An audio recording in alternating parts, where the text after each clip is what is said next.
We've all experienced it, even if we'd never admit it out loud. That tiny, uncontrollable spark of satisfaction when someone we don't like hits a streak of bad luck. Maybe it's the arrogant colleague who finally got reprimanded, or the perfect influencer whose life is starting to crumble. In that moment, you feel a sense of relief and joy that is surprisingly intense, sometimes even more intense than the joy of your own achievements. This isn't just being mean. This is Schadenfreude, a complex emotion that sits at the intersection of envy, justice, and self-preservation. Today, we're going on a deep dive into the darkest corners of human psychology to understand why our brains are wired to find pleasure in other people's pain and what it actually says about our own inner world. At the heart of this feeling is social comparison theory, proposed by Leon Festinger.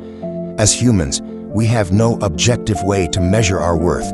We don't know if we are successful or attractive in a vacuum. We only know it by comparing ourselves to others. When you succeed, you move up the social ladder, which feels great, but requires immense effort. However, when someone you dislike fails, the gap between you and them widens just the same. You didn't move up, but they moved down, and in the zero-sum game of human status, that feels like a victory. This is why it can feel better than your own success. It's a high-reward, zero-effort boost to your ego. Your brain perceives their failure as a shortcut to your own superiority.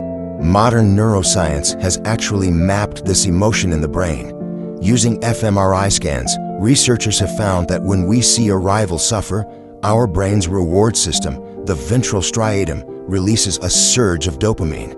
This is the same chemical released when we eat good food or win money. But there's a catch. This dopamine hit is strongest when we perceive the person's misfortune as deserved. If we think the person is arrogant, dishonest, or has had too much luck, their downfall triggers a sense of moral satisfaction. We don't see it as a tragedy. We see it as the universe restoring balance. Our brain disguises our envy as a love for justice, making us feel like the hero of the story while we celebrate someone else's misery. Psychology tells us that the intensity of your Schadenfreude is often a mirror of your own insecurities. People with high self-esteem generally feel less pleasure in others' failures because their sense of worth is internal. It doesn't depend on where others stand. However, if you are struggling with self-doubt or a scarcity mindset, someone else's success feels like a direct threat to your existence. In this state, their failure acts as a psychological painkiller. It temporarily numbs your feelings of inadequacy by proving that the competitor isn't as perfect as you feared. The more you dislike yourself, the more you will find yourself addicted to the downfall of others to feel okay. To enjoy someone's failure without feeling like a bad person, our brain uses a technique called dehumanization, or the villain filter. We stop seeing the person as a complex human being with a family, fears, and feelings. Instead, we turn them into a caricature, a symbol of everything we hate. By labeling them as the enemy, we give ourselves psychological permission to enjoy their pain. This is why Schadenfreude is so rampant in politics and sports. When their side loses, we don't see the human cost, we only see the defeat of a symbol. This filter protects us from the empathy that would normally make us feel bad for another person suffering. The danger of Schadenfreude is that it is an empty calorie emotion. It gives you a quick high, but it leaves you nutritionally bankrupt. If your happiness is built on the foundation of other people's failures, you are giving them total control over your emotional state. You become a spectator in your own life, waiting for someone else to stumble so you can feel good.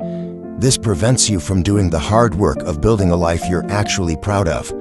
You might be winning the comparison, but you are losing your time, your energy, and your capacity for genuine connection. A life spent waiting for others to fall is a life lived in a valley, looking up at people you claim to despise. Recognizing Schadenfreude in yourself isn't a reason to feel shame. It's an opportunity for growth. It's a signal from your brain that there is a wound in your self-esteem that needs attending to. The next time you feel that surge of joy at someone else's bad news, stop and ask yourself, what part of me feels threatened by them? The goal isn't to be a saint who never feels envy, The goal is to be a person who doesn't need someone else to lose for you to feel like a winner. Real success is quiet. It doesn't need a crowd, and it certainly doesn't need a victim. True power comes when you can look at someone you dislike and feel absolutely nothing about their failure because you are too busy building your own empire. Thanks for joining me for this honest talk about one of our darkest human instincts. If you've ever felt that secret joy and wondered why, I hope this helped you understand the biology behind the feeling. We're all works in progress, and being honest about our dark side is the only way to move toward the light. If you found this insight valuable, hit the like button and subscribe. It helps me keep making these deep dives. In the comments, tell me, have you ever caught yourself feeling Schadenfreude? How did you handle it? Let's keep the conversation real. Take care of your mind, focus on your path, and I'll see you in the next one.